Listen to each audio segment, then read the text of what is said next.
Haleluya. Kita takut ya kalau masuk neraka. Ya, itu baru takut ya. Kalau hanya dengan manusia kita nggak perlu takut. Haleluya. Ya, nggak perlu takut ya. Ya, makanya selagi saya ada di sini menyampaikan firman, hati harus tenang, pikiran fokus, dengar firman. Haleluya. Haleluya. Haleluya. Ya, saya di dalam Yesus, Yesus di dalam saya, tentunya saya pasti akan mengcover semuanya karena Kristus di dalam saya di dalam dia. Semua itu nongseng kalau kata orang Belanda, ya nggak? Berikan sorak-sorai buat Tuhan Yesus. Saudara, hari ini saya melihat ya banyak wajah-wajah yang agak serem-serem saya lihat. Agak-agak ketakutan ya. Haleluya ya. Oh, luar biasa ya. Iya, saudara, coba nanti saya ya kalau bisa masuk istana ya ketemu Jokowi. Biar kita minta tempat ini khusus untuk pinjam. Haleluya, ini kan tanah negara ini. Haleluya. Kasihan, janganlah diketawain gitu. Iya, saudara, saya mau lanjutkan yang pelajaran kemarin, tetapi gimana ya? Yang datang ini berbeda-beda, ini orang baru kebanyakan. Sibuk mencari hiburan kan? Ya contohnya orang nonton video ini lah. 1, 2, 3 ya. Ya.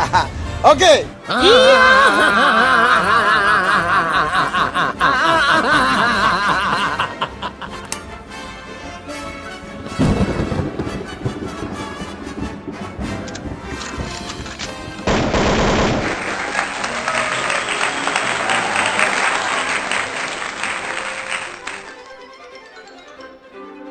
Alhamdulillah, semoga cuplikan video di awal tadi bisa menjadi penghibur bagi kalian yang mungkin susah tertawa.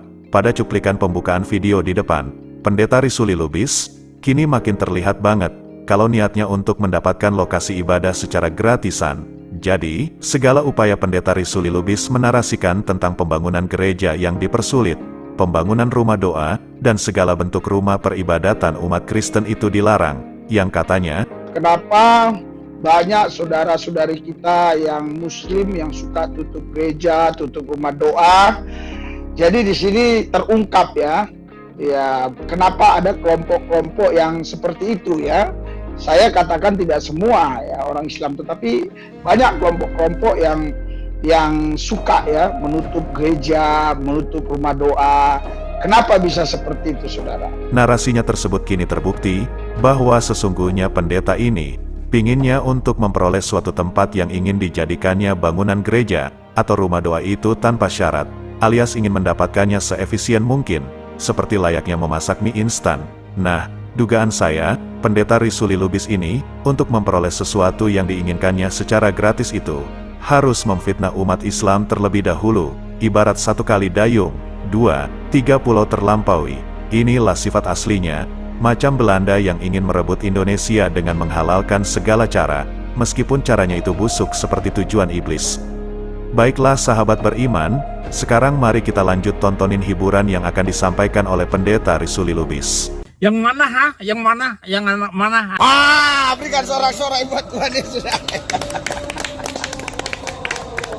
Saudara, karena rohku tidak maha kuasa, rohku ini ada di dalamku, nggak ada di Medan, nggak ada di Pekanbaru, nggak ada di NTT.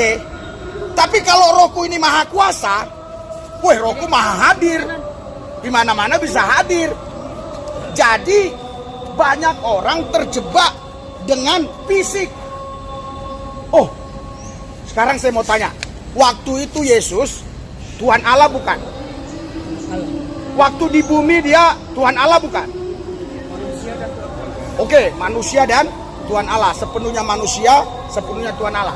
Nah, sekarang waktu Yesus ada bersama Maria dan Yusuf di Yerusalem, ada nggak Yesus di Turki? Ada. Oh, ada.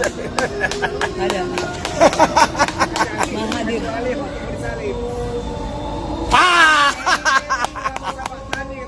Iya. Begitu membagongkan.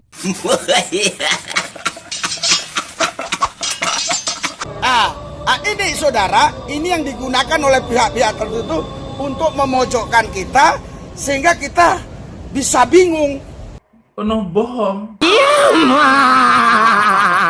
Padahal yang bikin bingung jemaat itu bukan pihak-pihak tertentu seperti yang dituduhkan, tetapi pendeta Risuli Lubis sendirilah yang membuat bingung dirinya dan jemaatnya tentang perihal Yesus yang dianggapnya Tuhan. Yang menjelaskan tersebut Risuli Lubis sendiri, mengapa harus menyangkut pautkan dengan memberikan contoh bahwa ada pihak-pihak tertentu yang sering membuatnya menjadi bingung soal Yesus yang dituhankan. Nggak ada bukti, hanya asumsi yang digembar-gemborkan.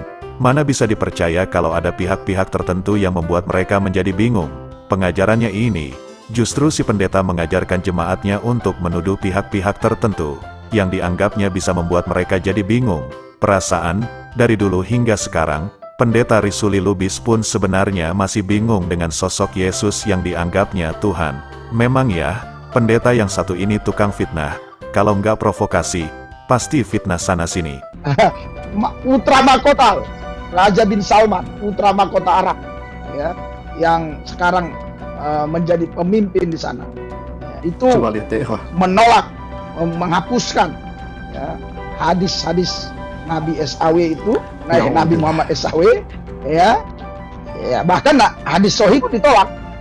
Hadis Sahih itu hadis yang ini, yang sudah pasti ya, legalitasnya, kebenarannya diakui mereka. Karena ada hadis-hadis yang katanya doib, ya, hadis sahih inilah yang harus ini ya diakui gitu.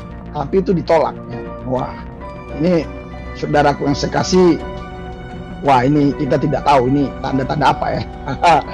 Kita tidak tahu ini tanda-tanda apa. Pendeta ini katakan Muhammad bin Salman, dia menolak, bahkan menghapus hadis-hadis sahih Nabi SAW. Coba ya ikhwah, bayangkan apa yang ada di benak pendeta ini sampai-sampai dia menuduh dan memfitnah Muhammad bin Salman melakukan hal yang demikian. Kalau misalkan di Arab Saudi ada kemaksiatan, ada penyimpangan, maka harus diingat dan dicatat bahwa Arab Saudi itu luas, bukan hanya Mekah Mukarramah. Mekah termasuk daripada Arab Saudi, tetapi di Arab Saudi di sana ada hidup non-muslim ratusan, bahkan mungkin ribuan non-muslim di sana. Kalau misalkan Salman bin Muhammad lalu kemudian tidak bisa menutup kemaksiatan dan penyimpangan, atau misalkan belum bisa menutup atau menghilangkan kemaksiatan di sana, bukan berarti Muhammad bin Salman itu menolak hadis Nabi. Bukan berarti Muhammad bin Salman akan menghapuskan hadis-hadis Nabi yang sahih itu. Nauzubillah min dzalik. Karena apa? Kalau misalkan sekali lagi menghapus hadis-hadis Nabi SAW, maka salah satu akibatnya dia menjadi murtad atau kafir daripada Islam. Dia tertutup daripada kebenaran. Jadi Anda, wahai pendeta, jangan mengada-ngada dan menyebarkan berita bohong, dan tidak ada data sedikit pun yang Anda tampilkan. Hanya bisa menuduh saja, hanya bisa mengatakan demikian, padahal kenyataannya tidak demikian. Nah, apa yang saya bilang, inilah bukti bahwa pendeta Risuli Lubis selalu menebarkan kebencian kepada Islam, dengan memfitnah Islam seburuk mungkin, serta menjadikan ajaran Islam terlihat tidak benar. Cuplikan video tadi adalah reaksi dari saudara kita, yaitu Ustadz Tasik Ngaji yang mereaksi fitnahan dari pendeta Risuli Lubis, yang mengatakan bahwa Raja Salman menghapuskan hadis sahih. Jadi sudah jelas ya sahabat, kalau sebenarnya, pendeta Risuli Lubis ini sedang menghasut jemaatnya, supaya pemikiran jemaatnya menjadi terprovokasi dari ucapan pendeta Risuli Lubis. Ini saudara, ini yang digunakan oleh pihak-pihak tertentu untuk memojokkan kita, sehingga kita bisa bingung. Lu on. Dan tidak sedikit jadinya mualaf. Kenapa engkau kalah? Kenapa? Ya karena tidak bisa memahami Tuhan Allah, tidak bisa menjelaskannya. Sangat kasihan ya. Iya.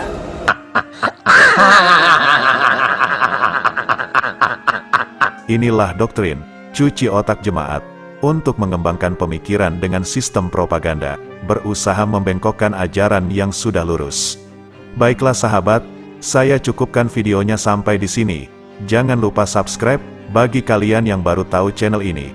Kemudian like and share ke seluruh mancanegara, supaya lebih banyak lagi orang yang mendapatkan edukasi dan hiburan secara gratis. Nggak lupa saya ucapkan terima kasih kepada kalian yang masih stay dan mendukung kami dalam membendung para oknum, yang suka sekali mencampur adukan antara kebenaran dengan yang batil. Ingat ya sahabat, jangan sampai murtad. Saya pamit undur diri. Allahu a'lam bishawab. Assalamualaikum.